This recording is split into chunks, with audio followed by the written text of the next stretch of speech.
Applications of social psychology.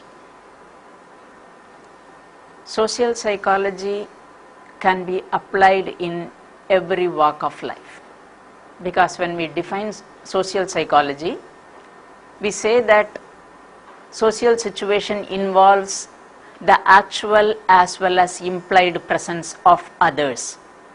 So if I am directly interacting with you, that is a social situation. The same way, if I am sitting in my room and thinking about an interaction with you, that also is a social interaction. So in which case, we are growing in a social situation, so social psychology can be applied to every walk of life. But if we start discussing that, time is insufficient. As a result, we are trying to look at 4 important areas where social psychology can be applied. One is in the legal system. The second one in the organizations. The third one is with regard to the health. And the fourth one is environment. Now, coming to the first one, the legal system. The main goal of the legal system is to be fair and objective. When you say fair, a person on whom some injustice has been done, he must be given a justice. The same way, the person who has committed the mistake or violation needs to be punished so that the person himself may not repeat it again, or it is a lesson for others also. So that is the main objective. But it sounds so logical that if you present all the information, justice being fair and objective is not a problem. But it involves human beings. When it involves human beings, naturally what it implies is that attributions are involved, attitudes are involved, perceptions are involved. As a result, all these things are involved in the system, and so psychological factors come in here. Say for instance, when the investigating officer is investigating the process, it is not that he has an open mind and he tries to be objective there. Either the investigating officer would have already made up his mind that so and so is the criminal, and accordingly the investigation may go on. In that case, ultimately the charges he is going to frame are going to be biased. Or on the other hand, the investigating officer can also try to find what exactly has happened, in which case he relies on the information from other people. Then the perceptions, the attributions of other people also are involved, and which complicates the matter further. So that way, the psychological aspects of the investigating officer plays an important role.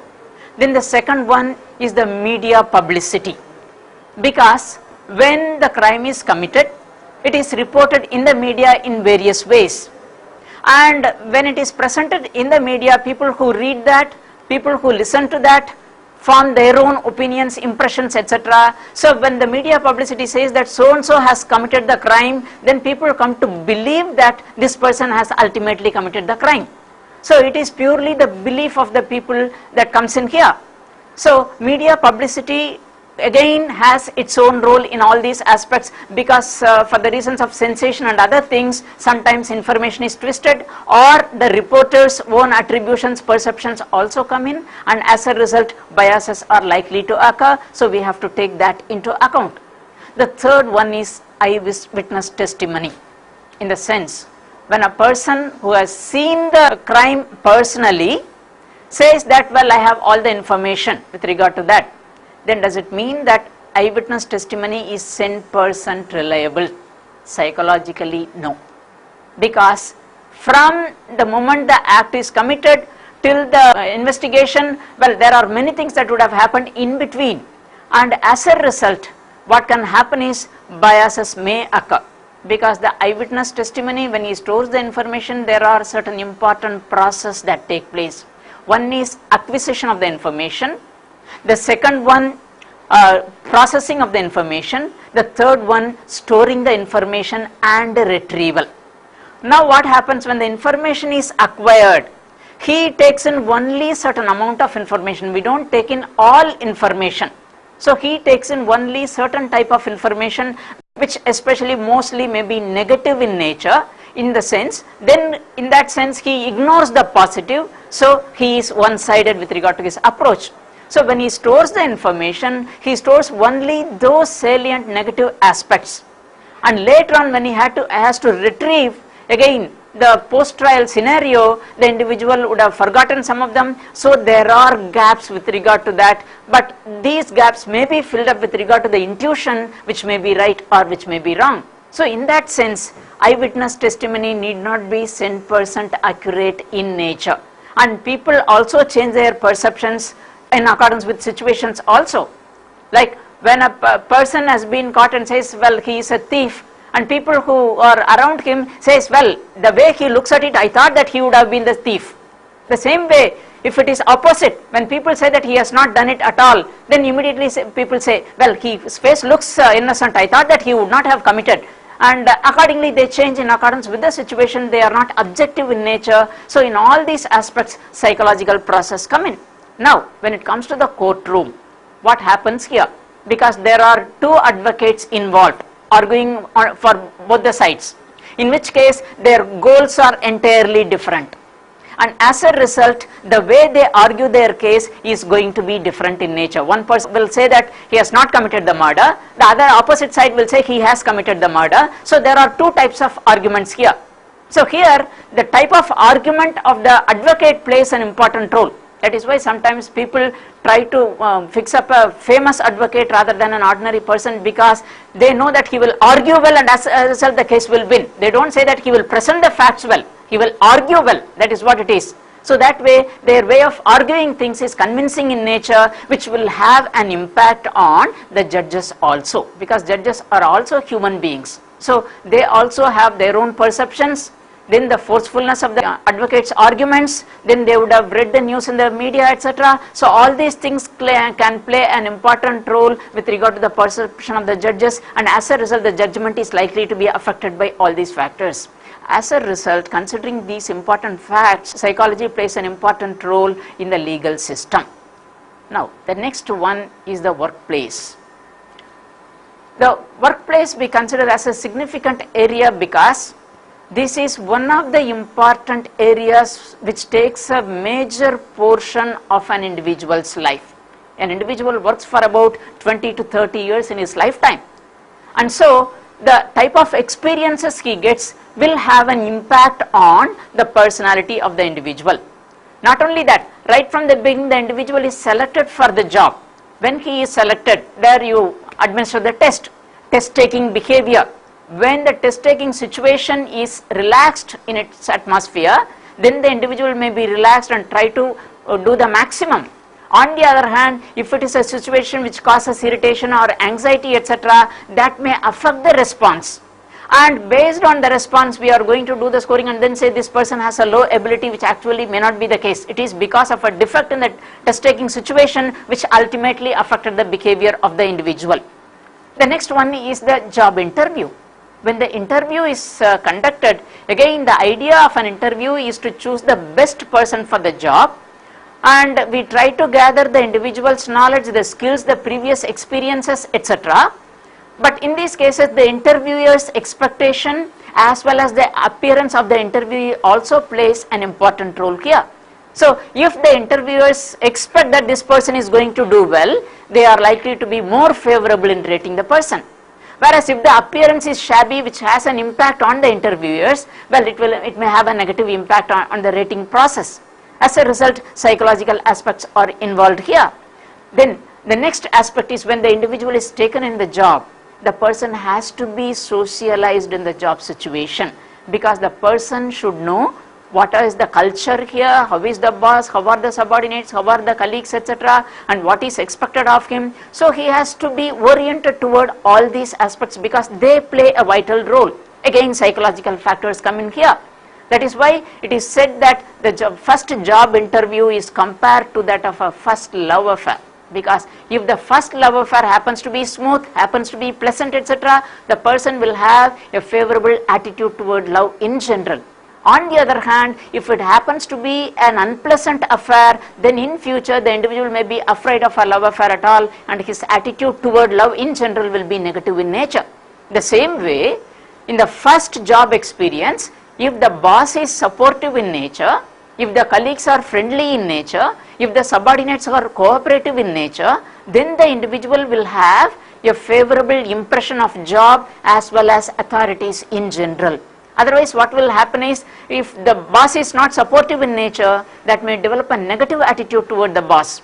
And not necessarily this particular boss, he will develop a negative attitude toward authorities in general. So wherever he goes, his behavior will be negative with regard to the authorities. And as a result, it will have its own impact on the employee. Then the next one is the job attitude. One of the important aspects in the job attitude is what is known as job satisfaction. That is the satisfaction with the job.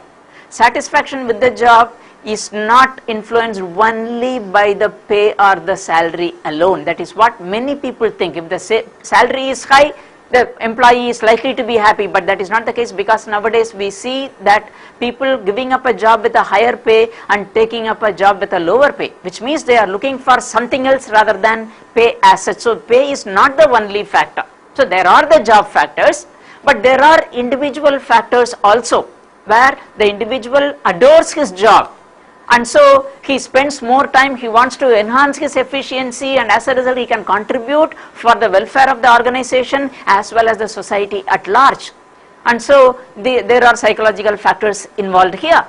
And the next aspect is politics in the job situation, because there are individuals with various goals in the job situation. So each one will try to act in such a way that he tries to maximize the goal. And as a result, politics may be there, differences will occur, and as a result, problems may occur. Psychological factors play an important role here. So such politics could be avoided if we develop an atmosphere of trust among the employees, if there is an open communication, and if they help each other, if they are cooperative with each other, if employees are involved in decision making process, etc. So such problems could be minimized. We cannot completely eliminate them, but it could be minimized. The same thing with regard to the conflict also, because conflicts do occur with regard to the goals, and as a result each one works for a different goal, and so these also should be minimized in the job situation. The next one is leadership. The type of leader the organization has, the employee have, are important aspects. It is said that authoritarian leader would be effective in a task-oriented situation where the group is going to interact only for a short duration, and once the task is over, they are going to disappear. Then an authoritarian leader would be effective. On the other hand, if they are going to interact over a period of time, then it is said that the democratic leader is more effective in nature, because he consults people, and as a result there is an involvement among the employees toward the common goal.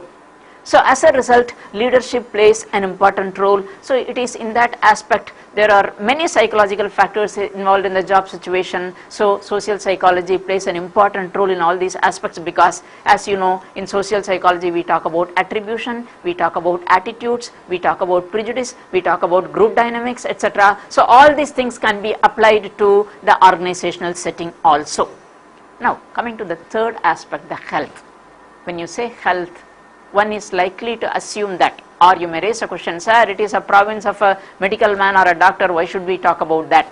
Psychological factors are also equally involved in that. So the first one is, when you say psychological factors, when a person has a headache, one person immediately goes to the doctor and gets a medication, whereas another person takes a hot cup of coffee and then rests for some more time and then postpones it, and then when it becomes unbearable and he rushes to the doctor and says, doctor, somehow relieve me of the pain, and he transfers his stress to the doctor and the whole situation becomes stressful. So psychological factors are also involved with regard to that. So when you say psychological factors, one is health information. When information is available, when a lot of information is available, there is information overload. So what human beings do is, we take in only limited amount of information. That is what you can see in social cognition. The principles here are, we try to form impressions of others quickly with minimal information, because when you take all the information, then that becomes stressful for the individual. So what information is taken in plays an important role here. So as a result, we take in limited information. So awareness with regard to the health aspects. So when awareness is there, naturally the person will try to take steps to enhance the health, or it may affect the health of the individual. That is why Earlier we were talking about the problems in behavior, whereas now psychologists talk about wellness behavior and illness behavior. That is where health psychology comes in. Health psychology is not necessarily for curing the disease, but it is mainly preventive in its approach, where by way of dieting, by way of exercise, etc., we can prevent the illness. Generally people, what they do is, when they are young, they skip the breakfast and they just have a cup of coffee or tea, and then they go to the office and they have their lunch at about 2 o'clock or 3 o'clock. When you keep on doing this over the years, what happens is, initially you are young, energetic, etc., you are able to cope up with that, but it has its own cumulative effect on your health. So sometime during the 40s or 50s, then the problems start occurring. Then you say, well, it is a symptom of aging. It is not a symptom of aging, it is a symptom of the abuse of your health in the past. So right from the beginning, if we take appropriate measures, our health can be maintained and promoted. So it involves psychological factors again. The same way again, when you have some health problem, what happens? Sometimes self-medication. You go to the medical shop and then ask for a medicine and then you take it. We don't understand the side effects or consequences. There again psychological factors come in. Then the next one, when you go to the doctor, the important thing, the doctor suggests taking some tests, and when the test is taken, well, the attitude toward the test and how you are going to make use of the test information, these are all the attitudes of the patient here. So psychological factors are involved, right? The tests are taken, you decide to go to the doctor. Now comes the psychological factors also here, because the treatment alone is not enough. It depends on the interaction between the physician and the patient. Sometimes I have heard people saying that, well, the doctor may be a very prominent or leading physician, but the thing is, I am not happy with him. Why? Because when I go and tell my symptoms, well, he doesn't even seem to listen to me, and he doesn't even react, and he just writes a prescription and gives it to me, so I don't feel comfortable with the doctor. Then when I ask them, what is it that you expect? Then immediately they said, well, when I tell my symptoms, I expect him to listen to me.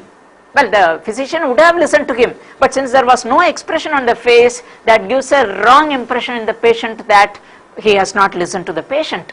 So as a result, he must respond to that. Then the second thing is, when he diagnoses, the patients expect that the doctor should explain the cause and why it has occurred, so that they can take preventive measures in future. So here also the quality of interaction plays a vital role, which is a psychological factor. The third one, taking in the medicine, because sometimes I have seen people saying that, well, anyway I cannot be cured, why should I spend so much money on medicine? I do not want to waste the money. Especially you can see it among senior citizens. But here, if they have the attitude that if I take the medicine, well, I can minimize my suffering, not only my suffering, the suffering of other people also. As a result, it is in my hands to improve my health. If that is the attitude, naturally they will follow the instructions of the physician, and as a result health can be promoted. So in that sense, here also social psychology can be applied. Coming to the next aspect is the environment. One of the pressing problems now that is discussed everywhere is the environmental problems. So our environment affects the behavior.